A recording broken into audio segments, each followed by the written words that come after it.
Welcome to Bringing Magic Down to Earth, where we talk about making spiritual gifts feel attainable. I'm Kate Hood, and today I'm with Beth Herndobler. Beth is an intuitive spiritual counselor, a life purpose coach, and a soul whisperer. And I am already familiar with Beth's work. I really love what she does, and I'm so excited for anyone who doesn't know her to be introduced to her here. Welcome, Beth. Thank you, Kate. It's a pleasure to be here, and thank you for inviting me. Would you like to tell us a little bit about yourself or a lot about yourself?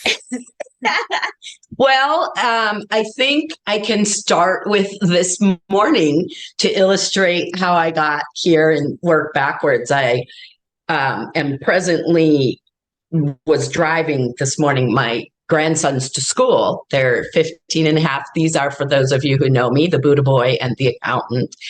And the Buddha boy is not being super Buddha-like in this moment because he's on his phone watching or playing or doing whatever he's doing. And the accountant is sitting next to me and he's engaging with me. And I say, so do you think that construction is still going to be there or should we go a different way? And I'm saying, tune in, buddy. Tune in, Papa. And he goes, yeah, I think it's fine. And what do you think? And I said, yeah, I think it's fine. So we go 2 blocks and there's all the construction. And I look at him and I say, so what happened? He goes, I was in my head. I think you were too. And that's right. How my life is now. But if you go back, a decade and a half when I was still an attorney, it was all head. It was so much disconnect. I have a very dear friend who said, I've known her, probably 40 some years. And she said it was really challenging watching you trying to navigate developing your spiritual side while you were an attorney. And she was one of the only people that was readily, not one of a handful, that was readily, that's great, you're moving to California and you're not going to practice law. Most of what I got was, what's wrong with you? My secretary asked if I was dying, because I was quitting the practice. That's how the law is. When I was a freshman in law school, way back in the early 80s, we were taught in freshman year that the law is a jealous mistress, meaning don't do anything else. This is it. This is your life. And the same way that I now teach people how to break patterning and install new higher patterning, breaking habits in the brain. I mean, that's a perfect example of why that process works, because you hear that often enough and you start thinking, I'm a lawyer and that's it. And so as I was going through the process of being a trial lawyer is very demanding, because you're on when you're doing a trial, you are on in every minute and you have to know everything about your case and be ready for anything that's coming at you in the courtroom. So it would really have helped me to have had the developed spiritual practice that I have now to do that work. But I wanted to be a nun when I was 9. I mean, I've always been spiritual. I've always had a strong connection to the divine and to the angelic realm. I just didn't regard it and place it in any place of priority. It was rather mindless, if you will. I mean, I was doing what came natural to me, being connected, but I wasn't doing it on purpose. And that's a huge difference. You can be kind of bumbling along and doing all right and having a connection to your divinity and your spirituality. But if you're not doing it on purpose, it's going to be like what it was for me, that I'm leading this life that is so out of alignment. Now, I was meant to be a lawyer. Every kind of chart or human design that I've ever had done shows scales of justice. And I was definitely meant to do that. I just wasn't meant to stay there for 30 years like I did. And so the way that I first began opening to a conscious connection to the divine realm was waking up hungover on a weekday in my work clothes in the morning with a half a pitcher of Cosmopolitan still on the table, the TV on, dried tears on my face, and I hear a voice, "You will not survive if you continue to live like this." And I burst into tears again. I mean, I had gone to sleep crying. I wake up crying. And that was the first moment that I said, all right, something's happening here and I have to do it. So long story short, I said, all right, I'm going to move to California. I had told my children, who both at the time lived out here, that we were going to live in California. And here it was. They're out there. My twin grandsons are born. They're here. I'm still in Chicago. What's wrong with this picture? Well, I had all these plans, right? I'm still so in my head. I'm going to be a high-end personal assistant because I'm good at taking care of things. I'm good at taking care of other people's problems. And on top of it, hey, you know, who doesn't want a former lawyer as their personal assistant? You get that little extra boost. Well, I didn't understand a lot of things about what that meant because it was like how I got to be a lawyer. I wanted to be an actor. I was 9 years old and had a fever. And saw this show on TV because I was staying home because I was sick, and they brought the little black and white portable in. It was Judge for the Defense. And he was a Texas lawyer who was a trial lawyer. And I sat up and said, oh, that's it. Because somehow, again, disconnected from my intuition, but somehow I knew if I was an actor, I was going to have a day job. Now, how I knew that like there's no conscious human mundane 3D realm reason for that, because at the time I didn't know any actors. I didn't know anybody who had made a living in theater or film. So how is it that I knew that? But I did. So I saw this show and I got all excited. I'm like, well, there's only 12 of them, the jury, and they can't clap at the end, but they can't leave. That's what I'm going to be. A trial lawyer. So until my freshman year of law school, I didn't realize that meant I was going to mostly be in an office and we have to wear a suit. And back in the 80s, that's when they wore those string kind of bolero ties. I'm like, oh, I'll never wear that. Of course you will. And I said this to a fellow student, and she looked at me like I was crazy. She said, what do you think you're going to wear? And it was the first realization of like, I haven't really thought this through. But being the way that I am, you have to have a plan, right? Hence, I'm going to be a high-end personal assistant. I went forward because I thought, well, I've got a history degree. What am I going to do with that? And I was miserable a lot of the time. The first half of being a lawyer was rewarding and exciting and good. And the other half was trying to figure out how to get out of it. So when I once I moved out here and I began to open consciously. And that's where those twins come in, because the treasure in the dirt story that the Buddha boy, whenever he knows I'm going to do a show, he's like, are you still telling that story? And I'm like, yes, I have to tell that story. It's a foundational part of how I opened and how I began my conscious ascension awakening process, because I was taking care of them. So everything fell apart. That was the part I skipped over. I had the plan, right? I'm going to be a personal assistant, and I'm going to sell my condo in Chicago, and I'm going to use that to get set up with. Well, this was in 2011, and just prior to that, the real estate market crashed. My condo ended up being a short sale. The headhunter that a very high-end personal assistant turned me on to out here said, I can't place a career transplant. No one's going to pay 25 grand for somebody who's never done the work. I don't care what all else you've done. And a lot of people who were my clients are now personal assistants themselves. So come on out here and hit Craigslist. I'm 53 years old. What do you mean hit Craigslist? So all this stuff was banging around in my head. The divinity, the intuition, the guidance, and the how-to. We're going to make this happen. And nothing happened the way I thought it would. Right near, and I decided I'm going. I heard the voice. The voice told me, you will not survive if you stay here. It didn't say, stay here and get a new job. You'll be all right if you quit the practice of law. Try something else. It said, if you stay here, you will not survive. So I left. And as it happened, right before I moved, my daughter, the mother of the twins, got a new job and things with their nanny weren't working out. And she asked me if I wanted to take care of the twins. And I was, that's part of my sadness was I was so deeply connected. I am so deeply connected at a soul level. We have had past lives.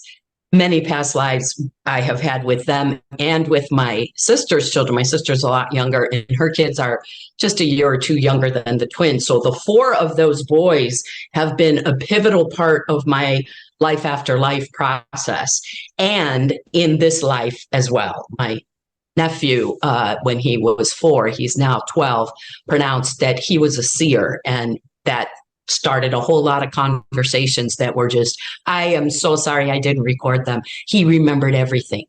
And when I said, do you remember standing at the foot of my bed when I was making my transition hundreds of years ago? He said, yes, it was a very long, low bed. I can see it now. The wood was beautiful. So these boys, all of them collectively, but specifically the 2 that were here, were what helped me make the connection to living my life on purpose and in alignment with all of who I am. And that started with the day that they were probably 3.5, maybe 4. They're fighting, they're throwing their clothes at each other. They're literally naked and they're not getting dressed. And we were supposed to be meeting the neighbor and her kids to go somewhere. Now, they had to just be 3 because this was so early. I was still in my time out here where I'm trying to run the day as a law practice. We don't get going, we're not going to make it. What do you mean we're not going to make it? We're going to freaking park. So Quincy, the Buddha boy, is standing on the top of my couch and he says, while we get going, can we look in the dirt? And I said, ugh. And my head wanted to explode. I'm like, can't you just get ready?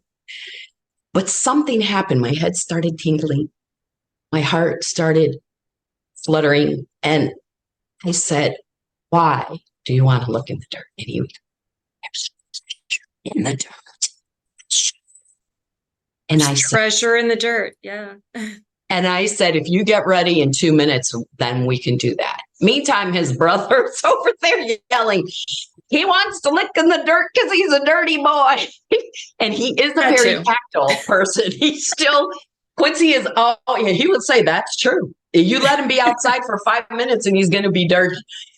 But what he showed me were nuts and seeds and little rocks and beads and a piece of something shiny, a feather. Whatever was there was the treasure. And he showed me how to be present and how to connect with the earth and how to be able to receive what the moment is offering you, the joy, right?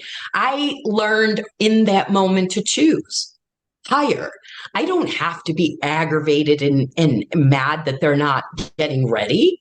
I can be inspired and you have twins. So, I mean, this was a lot for me. I was never a stay-at-home mother. I had 2 girls, 13 years apart. Having 2 little boys was really mind-blowing. And yet every moment was filled with exploration and adventure and inquiry and joy and how to open. And even, once I realized they too are very intuitive, we started playing the psychic game like we did this morning unsuccessfully. We didn't tune in and yet it's a perfect example because that happened this past weekend. On my monthly energy healing circle, there was someone listed on the board as guest.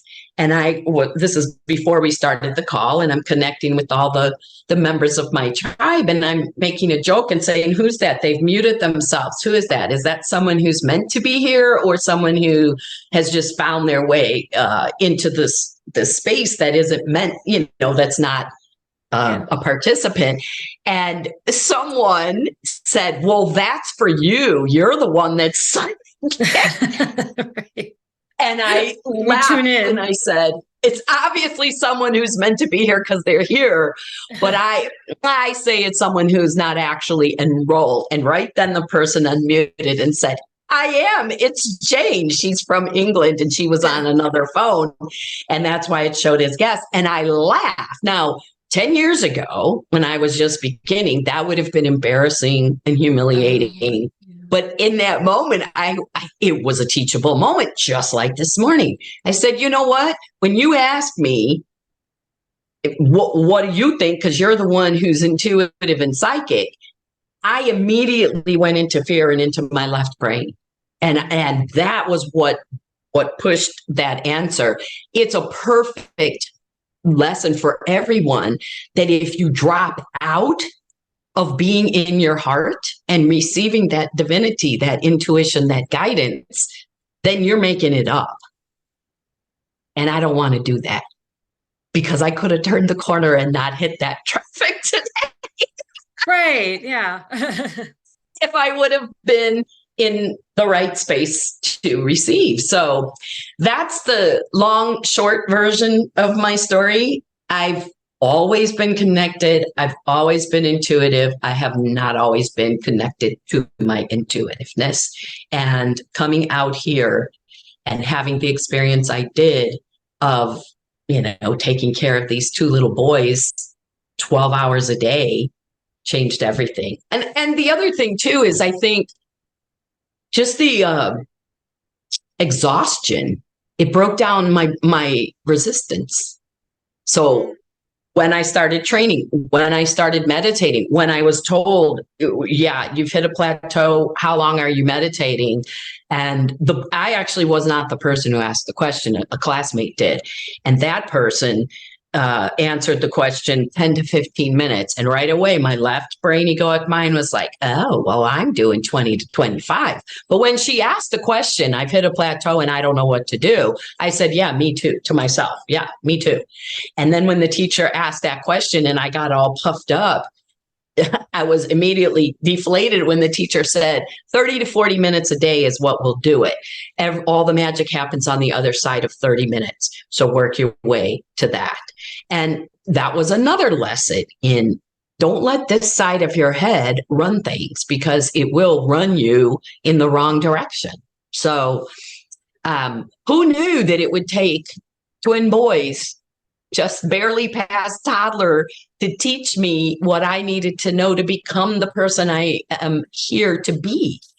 So to everyone, I say, find your lessons wherever they are because they're there. Let them in. Yeah. And kids are really one of the best. They're the best teachers.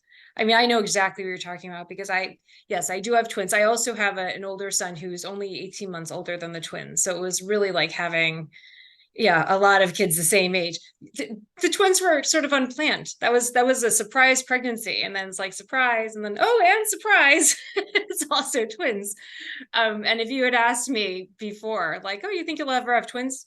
Never even occurred to me. So it was totally shocking. But having like all these little voices around the same age, like there was no older kid who was the voice of reason. So I didn't, but the things that they would say, one thing I will say I did really well for myself, not as a parent necessarily, but just for me, is I really listened to them and thought, that's profound, because so much of it could get lost. And I learned about manifesting from them without even realizing it. And I already actually understood manifesting, but it was like I saw it in action. My younger son, he was one of those kids who was just really good at things. And it was because he just assumed he would be. Like he was riding a scooter down a hill and hitting a right angle corner at age 3.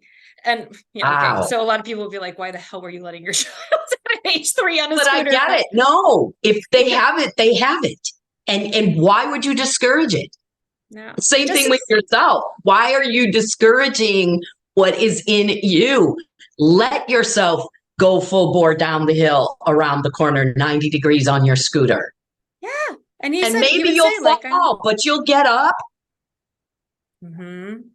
Yeah, like what's the worst thing that can happen? Well, a lot of bad things, but yeah, basically, if we're doing concepts and not actual physical, but yeah, but he would say like, "Oh, I always win. I'm lucky," and he would. And of course, then he got to an age where the world gets in, and it wasn't so much like that anymore. And that's when things he things still came pretty easily to him. He was pretty confident, but I could see the switch where, you have to live in the world. So there's no way that you can just be out on your island. Everything happens the way I want it to, and it just does. But it was so interesting to see like how powerful that is, to just truly believe like I am lucky, I always win, and then to pretty much always kind of have things fall into place for yourself. So that was a real lesson. Yeah, they would just always have little things like that. So I 100% agree that they can really pull you into reality because they're just living in the moment. So it pulls you out of your head like that, that being in that logical mind of like shoulds and have tos. And then a kid says like, well, there's treasure in the dirt. It's like, you know what? There is. I really thought There about it that way. is. I just thought it was dirty. Yeah. And you know what sharing is putting me in mind those other two kids that we were meeting the day of the treasure in the dirt. As our friendship, the mother and my friendship and the kids all together, as it solidified, we got to the place where she said, sometimes if you want to go off and do errands or shop or whatever, I can watch the kids and then we can take turns. So one of the very first times we did this, her son, who was the youngest of all the kids, got hurt. And I had a water bottle and he was not hurt that badly. Mostly it was like, I'm with this neighbor and where's my mom? And so I said, Miles, I've got this magic healing water. Do you want me to put it on you? And he was like, yes. And so I called his sister and the twins and I made everybody put their hands on it and I blessed it. And then we poured it on his knee and his little eyes popped and he said, it doesn't hurt anymore. Now we use that. I told his mom, she started using it. And all the way, I would say Quincy was probably 12 when he broke his arm skateboarding. And while we were waiting to get the other members of our party they were out walking while I had been at the park with them. And I said, do you want some magic healing water? And he looked at me for 1 minute. His 12-year-old self was like, and then he goes, yes. And so I did the same thing. I'm like, you have to help me bless it. Let's bless the water. And we put our hands on it. I poured it on him and he said, it's soothing. Now, one could say that that's some, Jedi mind trick but I don't care. If it's soothing and it works, if you say I'm a winner, everything comes to me easily, that is, that's the frequency you're plugging into. So now instead of being over here, like, well, I have to work really hard for everything, you've elevated and you're in the flow state of everything comes to me easily and effortlessly. You don't have to understand law of attraction or manifesting because you are actively living it. Many people understand it and doubt it, question it, let their ego get in the way and don't believe it. And as you said, it's not like you're going to create a magical island where everything is perfect all day, every day. That's not the nature of the 3D human realm and experience. I mean, that's not how if you wanted that, you stay up there. Don't come down here. Right. Yeah. What do we come here? It's not that. And yet, you have a lot of autonomy and control over what you plug into, what choices you make, and how you can choose higher and manifest whatever it is that you seek to have. If you're willing to do the inner work to discern and clear what restricts and obstructs you having that. I mean, if you, using your son's example, if he's saying that and a friend is watching what's happening to him and that friend says to themselves, well, I'm going to try that because it works so well for him, but I'm probably not actually lucky. I'm really not. I'm going to do it. I'm going to say what he says, but it's probably not going to work. If it's not going to work, if you say it's not going to work, whatever it is. I mean, another example of how this works. 6 years old, Quincy was pitching and he was getting super frustrated. They were just past T-ball where the ball's on a stick and steady and you hit it. And I said, buddy, come here real quick, because there was a timeout. They were doing whatever, not concerning him. And I said, the angels up there? Yeah. Like, feel them right now. Bring them down through your head. pull them down through the arm, and ask them to guide that ball to the bat or beyond the bat. Whatever you're trying to do, if you're trying to let him get a hit, then to the bat. If not, strike. And he goes, all right, I can do it. He struck out 3 people in a row, 3 in a row, but he never did it again. And I said, why not? And he said, that was just that time. I said, no, it wasn't. Yes, it was. And there it is. So you decide. Right. Which is why I always teach my clients and students, choose higher. I mean, if you choose here and you only hit here, isn't that better than if you chose here and hit it? Yeah. Yeah. 100%.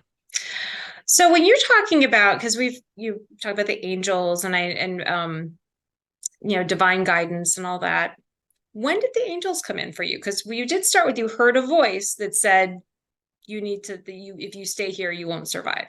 And that was obviously the beginning of that support coming in. How did that evolve? It actually, that support started many years before, but it was the only direct connection that I had. I would call it last chance angel intervention. Was the only way that I was receptive to any acknowledgement of the connection that I had. It was happening in other ways. Like I would notice, oh, that's interesting. I thought I was going to go that way, but then I had that feeling to go that way. And it turns out that was the right way because there was a bad accident over there. That's interesting. Those things happen, but I, again, was not connecting it up. The only direct connections were avoiding disaster, or like I'm tripping on some psychedelic and driving in the 70s and I fall asleep and I'm about to hit a concrete abutment. And right before it, I felt this like snatching of my collar and this voice said, wake up. And I slammed on the brakes and didn't die. That was for, I'm about to get divorced. I was about to begin getting divorced. And I was so depressed and walking along the street and just pondering, what should I do? I've got these kids, blah, blah, blah. And a voice said, he is not committed to you and your girls. You need to move on. So it was, that point was probably about 15 years before I moved, maybe even longer. It was a while. But that was the closest to it, and still was on a sort of negative wake up, snap out of it type of a thing. What do you think you're doing? You're going to keep hoping that this guy gets better. It's not happening. So that's how it was. And then once I opened to a conscious connection, I was able to go back and see all the ways that I was supported all along the way. Like in discovering that I have 3 guardian angels. And I asked why. And they said, because you're a handful. Okay. So it again went from the egoic interpretation just in that instant. That was in the early days of when I was actually having conversations like what we're having. I mean, they were all in my head. I wasn't speaking out loud. I never have seen angels like Lorna Byrne, if you're familiar with her wonderful book, Angels in My Hair. She sees angels in the room. Like if she was looking behind me, she'd see all of them like they're people here. That's not my experience. It's all in here and in here. And in that instant, when I heard I have 3, that puffed upness started right away. Oh, I must be so special. Oh, yeah. And it's not even like that. It's not that conscious. It's just the sensation. And then I ask why, and they say, because you're alive. And immediately the puff down starts, because who wants to go around and say, I'm so great, I have 3 guardian angels because I didn't listen and I used to do such stupid, catastrophically dangerous stuff that they needed 3 people to work with me, 3 beings. So somewhere along that point, which would have been within a couple of years, I moved here in 2011. Within a couple of years of living here was when that more clear conversation started and developed, and it has shifted and changed. So that's the one thing that I offer to everyone about bringing the magic down to earth is understand everything is energy. And that includes the magic, that includes manifesting, that includes the angels, you, me, everything. And as energy, it's fluid. So it's going to shift. It's not going to be the same. I started hearing voices because that's what it took to get my attention. I don't hardly ever hear voices anymore. I have a sense, a knowing. I had to develop my connection to the angels and to the angelic realm and trust it enough that we no longer had to be in word form.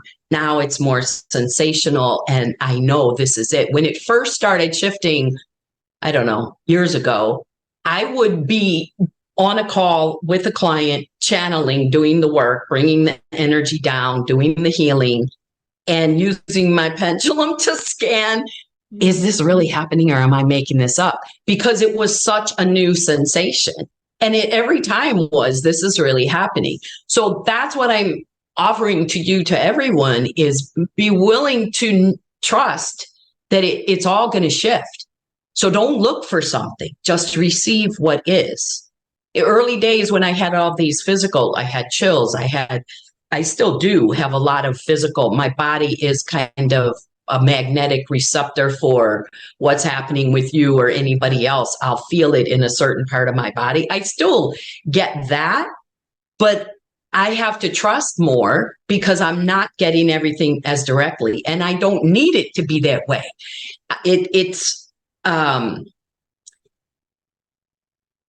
I'm sorry, it's raining and I'm in Southern California, and that is just a miraculous event. So, bringing the magic down while we're here. I was like, what is that? It's rain. So, that took me. Be willing to allow and to roll with the shifts that happen as your connection deepens, because it will change. And that was one of the biggest things for me with my connection to the angels, was getting to the place where I could trust that what I was getting was actually happening. To suspend my judgment of myself was one of the hardest things for me in opening. So I don't know if that directly answers your question, but I don't even remember the question. The best answers are the ones that leave you saying, like, I don't remember what I asked you. That was a great answer, though. It had something to do with angels. That's all I remember. Now, I think people have different interpretations of what angelic support means. And I think sometimes people think, oh, I want to talk to the angels because their teacher or someone that they saw speak, the way they describe it, it sounds like they see things coming in. Just because you can't see something doesn't mean that you're not having an equally profound experience. It's yours, so it should even be more profound because it was meant for you. That's right. And things do evolve. And I think that is a very scary thought for some people who they really love their clairvoyance, and I see things, or I hear words, and then maybe it shifts and it becomes more of a knowing, and that gets kind of scary. It's like, well, wait a minute, what happened to my gifts? I lost them. It's like, no, they just evolved. It's like, I don't know, like in old fashioned movies, the telepathy would be like, they'd be looking at each other and you'd hear voices going back and forth. But really, if it was true telepathy, you wouldn't need to use words, because it would just be like, here's me. Okay, here's me. Got it. And that seems like it's probably a lot more source related than words, because words are human. That's right. That's exactly right. It's all human. And they don't have mouths and ears. And I mean, they can adopt whatever they do. Like Lorna Burns, she'll say to them, I'm tired of people thinking I'm crazy standing on this talking to no one. Put yourself in a body. And they do. And the villagers would say, I saw Lorna up on the bridge talking to somebody. Who was that man? It was an angel who put on a suit of human clothes. So they have that capacity to do that, but it's not their nature. Their essence is spirit. So receive it however it comes to you. If it's the energy coming down through your head, through your arm to throw the ball the right way, there's no words there. There's only oneness. If it's believing I'm a winner and things come to me easily. And the telepathy, I'm sure you saw that with your twins at some point. Like they knew. I would say, what do you want to eat?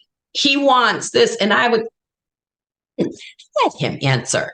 And then that one would say, he did answer for me. That is what I want. And I was like, well, you didn't say anything. And the one who received it said, yes, he did. You just can't hear it. And I was like, wow, that's deep. And they still do it now, not as much, but they still do it. If you stay open, which is why your question of like, when did you first and how did you know that you were connecting? The more you recognize the presence of the divine in your life, the more they're going to be present to you. As you open, they come in to fill the space that you've opened. Nature abhors a vacuum. So you're not going to be left with emptiness when you clear out all the doubt, the worry, the limiting thinking, all the human stuff that we pick up that causes us, in addition to brain shifts and all that, that by the age of 5, we start forgetting where we came from. That, to my earlier point of my nephew, he's 12. I asked him, do you remember those conversations? Kind of. He remembers seer, but is he remembering the conversation, or is he remembering and choosing to remember I am a seer? That's when I knew too that he was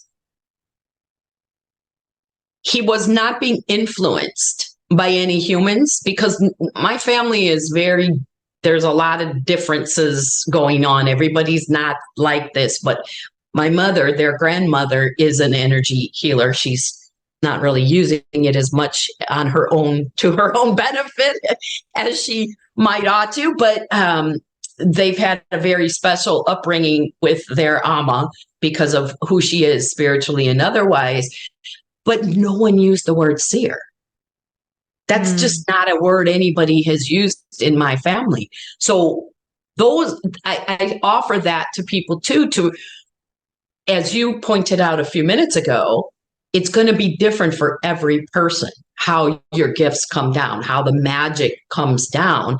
So be willing to see it and to trust it. If you say, did you hear that? I was at a retreat once and my friend was with me.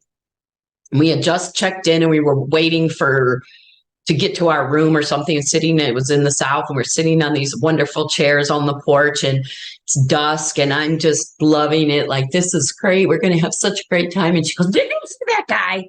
And I look, like, what guy? And her face is white. And she said, that guy that just walked through. And instantly I could feel it. And I knew it was a Civil War soldier who had not crossed over. He had transitioned and not crossed over. And I said, what did he look like? And she described the hat, the blanket, the whole thing. And I said, you just saw a disembodied spirit. And she was like, I can't do that. I said, yes, you can, because you just did. Well, maybe I made it up. I said, absolutely not. Even as I'm telling you, chills. I got the chills when she told me. I don't have that gift. I don't physically see out there. I feel, I sense, I smell. I've had spirits come around me that I smell cigar smoke. That's how I know they're there. I mean, any way, the number of ways that we can connect and bring the magic down is infinite. It's as infinite as the numbers of people on this planet. So everybody stay open and trust what's coming through. Yeah. And don't wait to be told that you're going to die if you don't make a change. It's not necessary. No. And we were talking about this a little bit before we started. There's no too late. Like, I mean, it's like, it would have been, I was saying, because we were talking about our kids, and it's like, yeah, it would have been great. I always think, oh, it would have been great if I could have like been into this earlier, been working on this like 10 years ago. Where would I be now? It's like, well, 10 years ago, I don't know that I would have had the bandwidth, because I had a lot of kid energy around me, and I also worked. And it's like, when would I, my reflection time was limited, and I needed to be present for them. You know, I was where I was supposed to be, and that is okay. And because I do know, I talked to a number of people last season who were watching this and saying like, oh, you know, maybe I've been working on this for 20 years. But then when I really talked to them, it's like, well, for those first 10 years, you really weren't, because you were just living your life, and that's fine. There's nothing unspiritual about that. Actually, I mean, what are we doing here otherwise? Like, it's a soul having an experience. This is a spiritual, being human is a spiritual experience, because you are a spirit. Yeah, I don't know why I just got off on that, but you know, I want to follow up on that, because it's a very good point. My interpretation of arriving at where I'm supposed to be in my evolution and ascension and all of that is, and I'm not saying this is literally true, but it's one way that I view the journey. When you're done, then you go. So if you think, oh, I'm good now, I'm 60 and I've made it, I've done everything, and this is where I'm meant to be, and I'm as open as I need to be, like, that's not how it works. You keep opening until you're done with what you came here to do. So the journey's never done. You never arrive. It's never too early or too late. You're just right here, right now. One of the best stories I ever heard of this was at another retreat. A woman who was a sound healer shared that her mother, who was deeply spiritual for her entire life, had a spiritual journal that she kept. And something that was wrong with her, and she knew that she was going to make her transition soon. And on the day she was to make her transition, she wrote, "Have I done everything I came here for?" The journal was kind of set up as an automatic writing, sitting for guidance. So she would write the question, and then the answer would come, and she would write it. Yes. The answer was yes, you are complete. And hours later, she made her transition. That's my view of what the opening is. And if I had started, because I had that same story. Oh, I stayed too long, right? As a lawyer, I should have, what if I wouldn't have ever finished law school? What if I would have had the courage in that moment when I realized I had this pie in the sky, goofy 9-year-old fevered idea of what it would be like to practice law.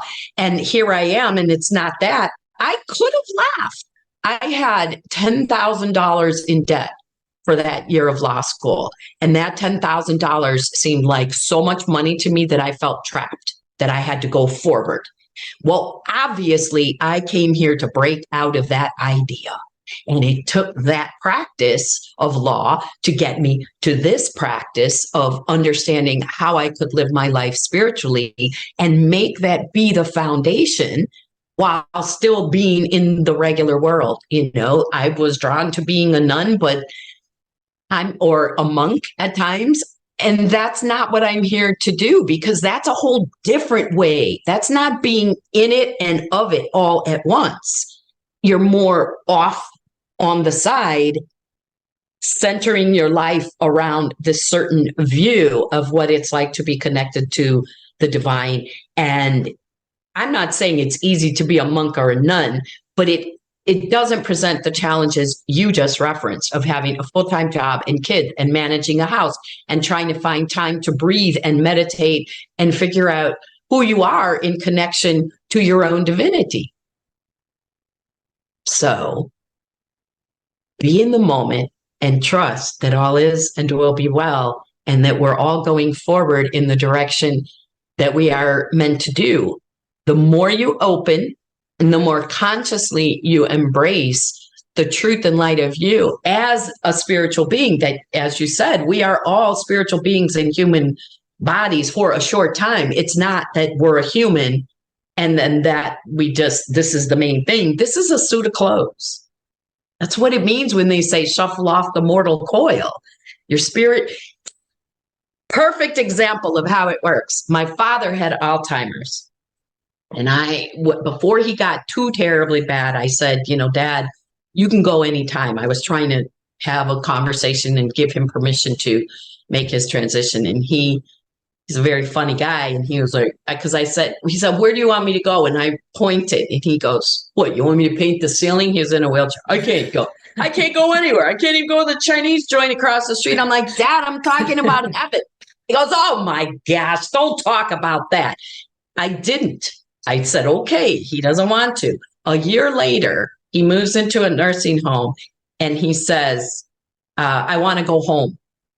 The first time I went, because he was in Chicago. So first time I see him about a month after he had to move into the home. And I was aware from my brother and sister-in-law that he had lived across the street from them and they would come visit and he would say, oh, let me get my galoshes and I'll go home with you. So I didn't know what he was referring to.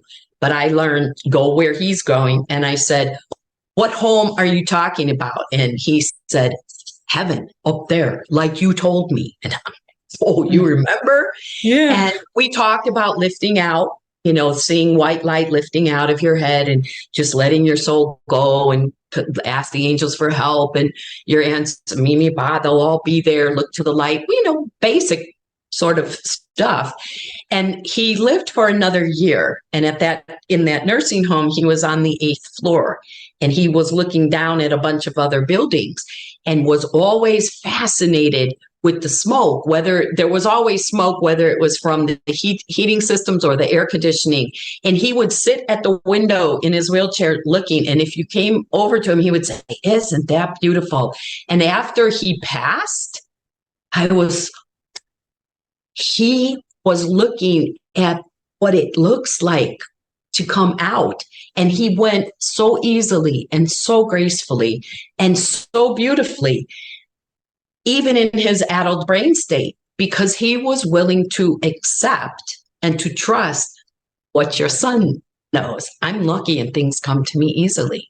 I can easily lift out of my body and return to spirit form. And he did. These are the things that are available to all of us on our journey at every step along the way, if we're willing. But you have to be willing and you have to choose higher and you have to do the work too. It doesn't have to be hard, but you have to do it. You have to make time. Now you work with both groups and with individuals, right? Like you do, Yes, you do one-on-one sessions, but you do a lot of group work as well. Yes. Or yeah. And is this sort of what you talk about in your groups? I assume you have lots of different things that you do, but I feel like we just had this very specific conversation. Is this something that you work with people on? All the levels there's so many levels. I can see them sort of like light trails coming off of the things that we've talked about. Manifesting, being, your daily practice, meditating, how your brain functions, how to repattern your brain, how to repattern your DNA. These are all things that when I'm working, whether it's in what I call a quantum energy lab, where we're engaging and doing like Q&As and asking people, students are asking questions that they can get guidance from their higher self, from their divine teams, or energy healing, or just a conversation like this. Any of those things are available in that format, the Quantum Energy Lab. And then I also I have 5 levels of a masterclass series, and there's teaching in the first 4 levels. There's a monthly lecture and then that Quantum Energy Lab. And the reason for the teaching is there are all the things that we've been talking about are things I learned early on when I opened to figuring out how to live my life on purpose and fulfill the divine missions I came here to fulfill. And I realized early on, I heard the call from the divine to create these master classes, because in every one-on-one session, I was saying the same things over, especially on shows. People would buy the package and book the session, and it was the same conversation every time. You need to meditate, you need to ground, you need to connect with the earth, you need to open, you need to trust, You need to surrender and allow. You need to look for where the resistance is, clear the trapped emotions. And then I finally heard the message, if you created a class, you could teach a bunch of people all at once and you wouldn't have to keep doing this over and over. So that's how the group thing came to be. And the other thing that I didn't understand going into it that has become profoundly important now is the understanding that when a group comes together, as they say in the Bible, where two or more are gathered, you exponentially expand the power. When you gather a group of people who are coming together month after month after month, you build, whenever you come together, we have an M field right now, a morphogenetic energetic field that has been created by Kate and Beth coming together to create this podcast for everyone else. If you are consciously creating an M field that you're tending to every month, it's so amazingly powerful. And the work, the up-leveling, the awakening that can occur in that M field is so much more expanded than what you can do one-on-one. So that's another reason why the group offerings are there and what's so powerful about them. Yeah. Well, get on Beth's mail list. I am. And well, thank you. Yes, get on my mail list. Yeah, the way you can do that easily is she's offering a free gift, and if you, I actually haven't looked at the link yet, but I'm assuming if you access this meditation, which is about clearing your space, then she will have your email, and you can find out more about what she does. And after the summit, I always like to send an email with a list of speakers and all of their contact stuff. So it's like one-stop shopping, okay, who did I like and who did I want to connect with? And I always ask speakers to give me links of something that they have going on right now or something that's really relevant for them. So if she has any new projects coming up, then we'll include that as well. I actually do, for the first time in 2 years, come January, I am opening a new level 1 it's called the Abundance Masterclass. And it's really profoundly, the feedback that I've gotten over the years I've done it's really profoundly helpful to people who are open and wanting to go deeper or not sure how to even begin. Because one of the things we often do, especially with shows and podcasts, we dip in and then we dip out. And there's no forward momentum in that process. The way to really support yourself is with regularity. And that is naturally built in to a 6-month program. So if you're interested in going deeper in learning how to manifest abundance in all areas of your life, there is an application on my website, BethHerndobler.com, and you can go there and apply, and we'll take it from there. And if you also just want to sign up for my mailing list, if for some reason you don't want the free gift, you can do that by going to that same BethHerndobler.com website. So, I mean, it's such a great way to, yeah. And what a great way to start a new year, an abundance mastermind. And I really want everyone, I just feel like we keep saying like, oh, I want to do these things. And make this the year, make this the year. There's so much support out there and great programs that can help you make that leap, have that huge shift that you've just been sort of on the edge. That's right. That's right. And be willing to trust who you're drawn to. I was just talking about this to a client yesterday who said, I can't imagine anyone not wanting to work with you. And I said, well, thank you for that. And I'd like to think that's true. I mean, there's a lot that I have to offer, and my energy is very big. I've been told this time and time again, like my aura is very big, my energy is very strong, and that may not work for everyone. In fact, how that came up was I said there was a woman some years ago who was in my monthly energy healing circle who quit because she said, I'm not comfortable traveling outside of this realm. And initially I was like, wow, I never even considered that would be, fear at going on a journey or an activation and being guided to just experience whatever I'm experiencing as I sit right here that would never feel like something that was scary to me. But if that's scary to you, then you don't want to be in my club, because that's what we do. We travel. We go to different realms. We go to the fifth dimension and experience what's there and get up leveled and shifted. And if that's not for you, then I'm not for you. And that's okay. We can meet for a cup of coffee if you want, but you don't have to work with me. So allow yourself to know that if you have to search a little bit harder to find the person that is going to help you open, do it, because we're here. We're all out here. And the one that will resonate with you, if it isn't me, is looking for you the same way you're looking for them. Yeah. Oh, it's so beautiful. It's like souls searching for each other, just kind of like magnets. Right? That is exactly what it's like. There was a phrase someone said when I was a lawyer, that choosing a lawyer needs to be like getting a pair of shoes. You have your nice shoes that you wear for special occasions, but when it comes to picking a lawyer, that's not what you want, the good looking one that is for special occasions. You want the old shoes that are like house slippers that you feel comfortable in, and you know that when you put them on, you're going to be supported, but you're not going to be pinched. You're going to feel good. And that's the same with a spiritual guide, with a counselor, with a healer. It has to feel right, because there's a level of trust that builds.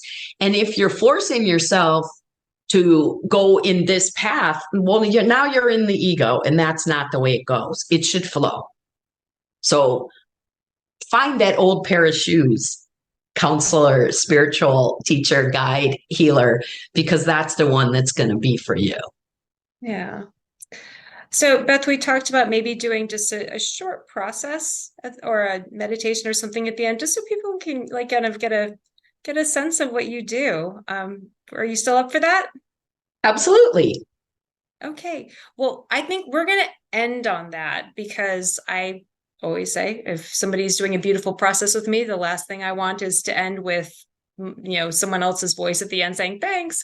I'd rather like leave with that beautiful energy. So I'm going to say thank you right now. I so enjoyed this, and all the wisdom you brought to us. And I am just going to turn it over to you. Thank you, Kate. So close your eyes, everybody. And I actually am also going to turn my camera off, because we want to be interned, not looking out. So as you come into a comfortable, easy seat and close your eyes, I want you to drop your attention into your third eye, imagining that you can stand within the confines right there in the center of your head, and come into resonance with that higher wisdom intelligence that is the truth and light of you. Take a nice deep breath in and drop into your heart space, imagining that you can open the doors to the channels of your heart and step right inside. Take a breath into your heart as you extend a gold grounding cord down into the center of the earth. Lock it into the center of Mother Earth's heart, where there's a golden grace light ball there. And draw that grace light up your grounding cord. Bring it all the way back up to your heart. And now we're going to connect above into the divinity that is the truth and light of you. So extend from your heart a white light out your crown and send it to the furthest reaches of the galaxy, where you will see, sense, feel, or just imagine. There's a divine star with your name on it. Lasso that star and wrap your light around it a few times so that you are securely connected with your heavenly divinity. Breathe into it now. And then draw that divinity down your white light, bring it all the way back down to your crown, and let it meet the gold from below. Turn your attention to that convergence point and expand the light, that gold and white light, out in all directions, filling all of your bodies, mental, physical, energetic, and emotional. Now return your attention to standing in your heart space, and notice that deeper in your heart, there's a portal. It's the tiny space of the heart.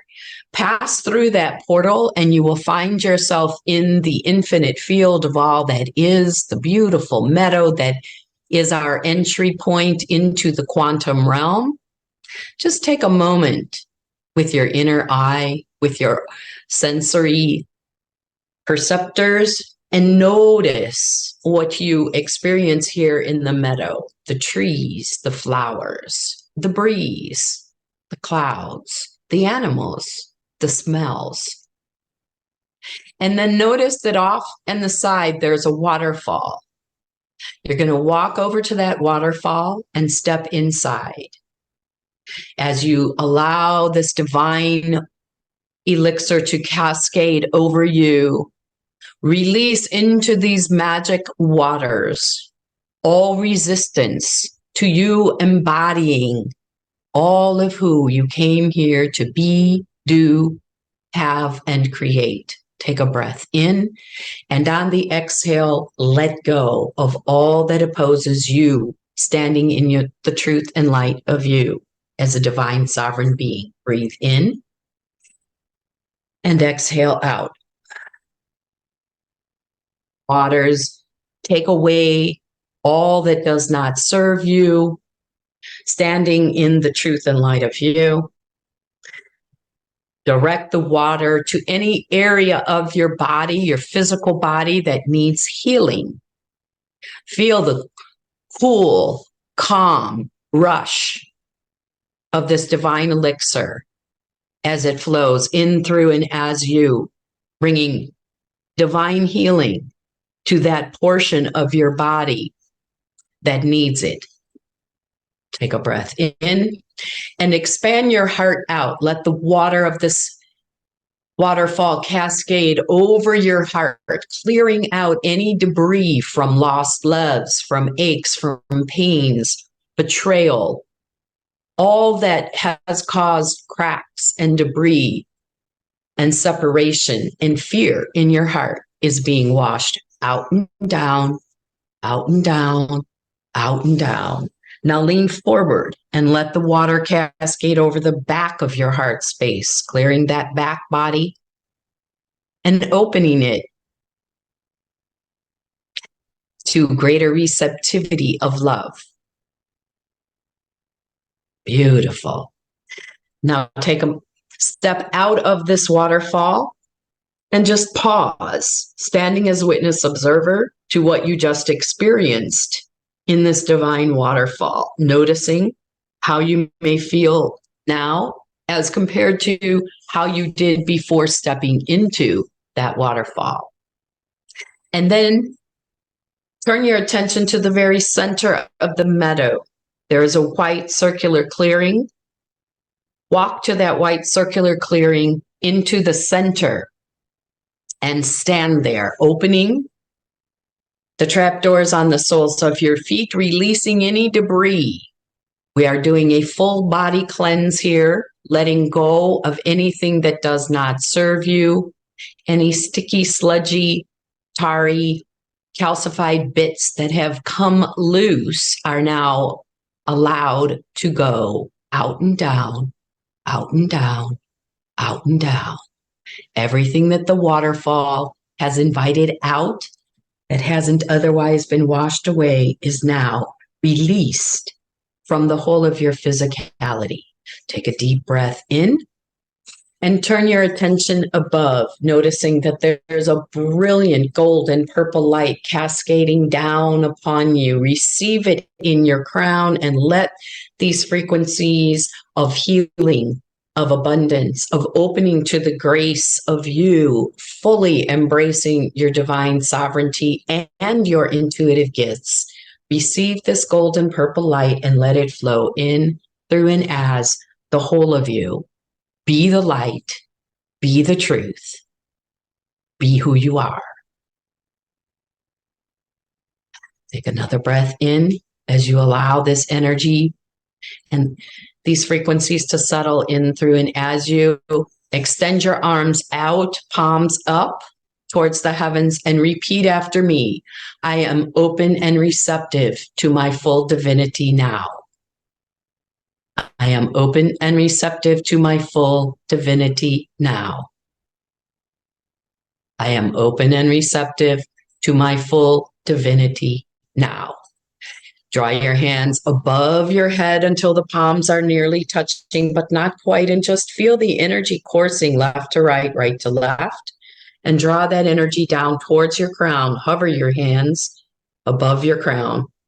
All that higher wisdom, intelligence, and the true divinity of you as a sovereign being is now being brought into your crown. To bring your hands in front of your heart and draw that energy into your heart, activating it, elevating it, amplifying, expanding your ability to hear and to trust the higher wisdom intelligence of your heart brain. And then make your way out of the circle, back to the tiny space, to that portal. Pause before you enter it. Look back at the meadow and just bear witness to all the shifts and changes, to the offerings, to the light, to you being willing. Pass through the tiny space, back to the heart space. Call all your energy back from above and below. Call all your conscious awareness back to you and place it in the central channel that runs from crown to root in front of your spine. Turn your attention to the outer bounds of your auric field and imagine you can pour a liquid platinum shield and then stud it with diamond mirror tiles, creating a sort of disco ball around you to protect, to shield, to keep your energy, your newly elevated, sparkling energy pristine and unencumbered. From here, we say, Mother, Father, God, source of all that is, all of our guides, angels, ancestors, masters, ascended masters, and wise one teams who have been here to assist us on this journey, this clearing, this elevation. For this, we extend great love, great gratitude, and so it is. So as you're ready, my friends, open your eyes, take a look about the space that you're in, notice what has shifted or changed. In the noticing, we allow a deeper integration of the work. Drink some water, stay grounded, and listen to what your heart is calling you forth to do. I see you, I honor you, and I know that we will connect again along the way. Be well, and bye for now.